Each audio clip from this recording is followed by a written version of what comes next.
Whoa, it's you.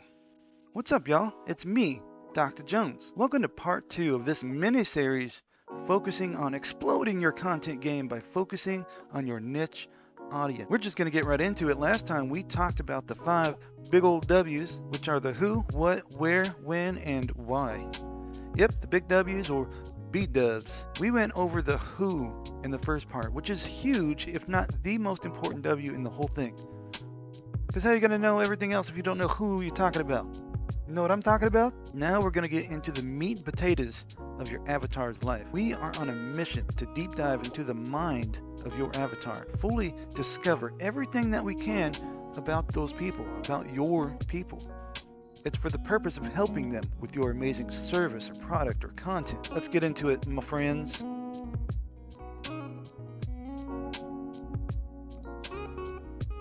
So, in the first session, we went over the big one, the biggin, the big old biggin, the who of your niche audience. That is your avatar. The who is literally your exact person who your target audience is. It's the essence of the person you're trying to reach. Now we're going to go deeper into the mind of that avatar. We're looking at the next 2 big old W's. We haven't gone through the first part of this series, which covered the who, your avatar. Go back, finish that one first. Trust me, you'll want to do that. Now that you have a pretty good definition of who you're trying to reach, who you are trying to help, remember your goal is to create content that actually helps people. Now, let's look at the what. This should open up questions for you to discover your niche audience at a deep level. You're answering questions as to the what in their lives, right? Let's start asking questions so you know what I mean. Here are some example questions that you need to ask about your audience, your people. Here they are. What do they do for fun? What do they do for a living? What do they do in the morning? What do they do at night? What makes them happy? What makes them sad? What is your avatar looking for? That last one alone should open up doors. You know what I'm saying? Your content is based exactly on what they're looking for, based on what they need, what they want. It's a good time to bring up the fact that some questions might have already been asked before, and that's okay. If you ask questions multiple times throughout this whole process, that is perfect, because you're digging deep. It's good to ask questions over and over. As you start developing an understanding of your avatar, your answers are going to go deeper and deeper into their world. As you ask these questions, make sure to write down anything that comes to mind.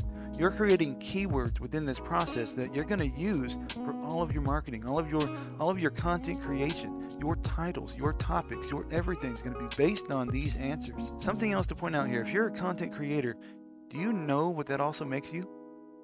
You're the CEO of all your efforts. You're the marketeer developing a keyword strategy for your future use. I just called you the Mind Bomb Marketeer. Come on now. In deep diving each of these 5 W's, you're developing a strategy, strategic keywords at every turn for use in all your marketing efforts. This is a part of being a content creator. As you look into what your avatar does every day, you start to realize what exactly they'll be searching for on the World Wide Webs. You know, them internets, y'all. This will make your life easier in the long run. You're positioning yourself as the person they will start seeing more and more because you've defined them, and they'll be using searches which you've already discovered through these processes, and like magic, you're going to start showing up for all these different searches that they do.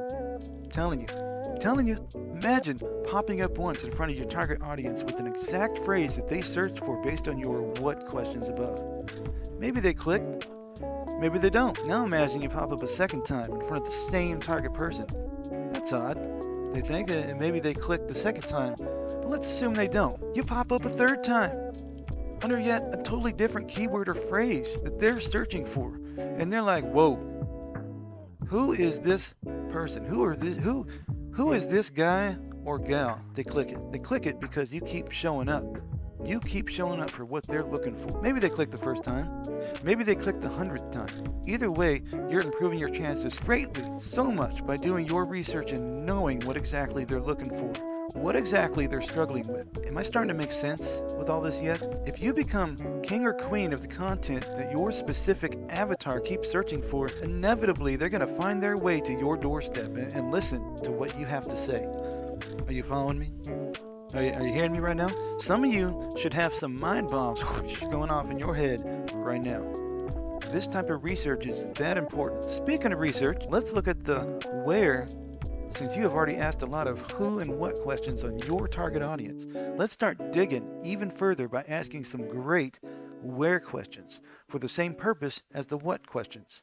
Ready? Ask questions like where exactly they work, where exactly they go on the weekends, where exactly do they eat out at, where exactly do they shop for food and for fun, where exactly are they going on the internet, where are they going on YouTube, where are they going on TikTok, where are they at? Whoa. Did you catch that last one? Where are they going on the internet?